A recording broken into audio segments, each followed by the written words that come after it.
So first I'll ask that you forgive the state of my sink or my counter, my kitchen, but I'm here to show a method that I devised to keep the dogs from chewing up the collars, because I have one puppy specifically that loves chewing up invisible fence collars. You see what she has done to the protective guard that I had put around it. So I figured since I was changing the batteries, now would be just as good a time as any to show this.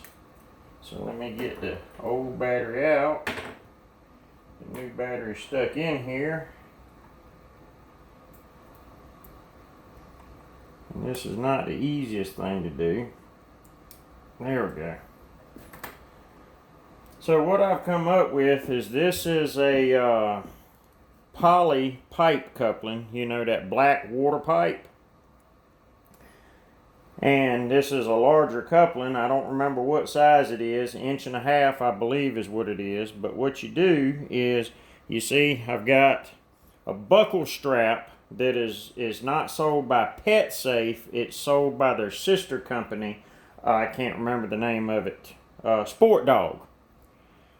And they can find it. But what I did is I put the two probes in the receiver by itself and lined it up so that I could mark the holes that I had to drill in the pipe coupling.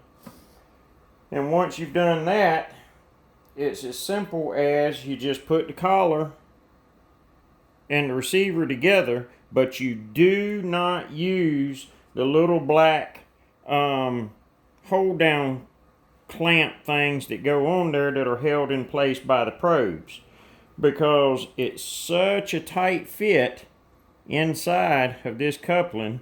I don't know how good a detail you can see, but do you see I'm actually having to not force it in, but it's tight enough, it's snug, and I didn't get it lined up right, so I'll pull it back out here. And once you get it lined up with the holes, it's actually just a little bit loose, but the pipe itself acts like those little spacer dealios, or pinch clamps is actually probably a more appropriate name for them. And once you get your receiver and collar sub-assembly slid into the coupling, you just simply stick the probes through the hole that you drilled in the coupling, thread them in, snug them up, and now your $75 invisible fence receiver is protected. As a matter of fact, when I first put this together, one of my dogs, which they're not the youngest anymore, actually got the collar off of her sister. And when I saw her sister without the collar, I went looking, and lo and behold, I found the Sport Dog collar intact, and she was sitting there or laying on the ground chewing on the coupling. And these couplings have been on there for months already, and they have just served their purpose with honors. So there you are.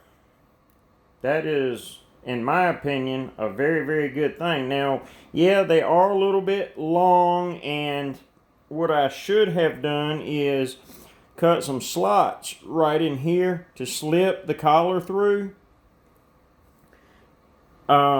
You know, cut a little slot like right here, and I may go back and do that at some point in the future, and then that way it'll sit on the dog's neck better. So just imagine, which the dog's neck is larger than my arm is, but the principle remains the same.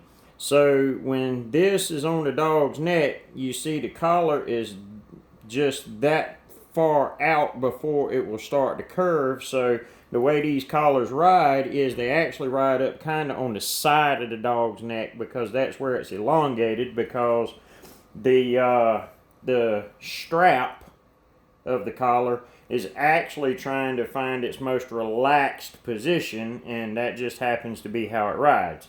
So anyway, I hope someone will find this helpful, because before I figured this out, praise Yahweh,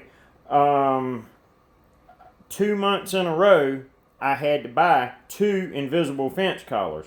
So over the tune of about 3 months, I wound up buying 5 or 6 invisible fence collars at $75 a piece.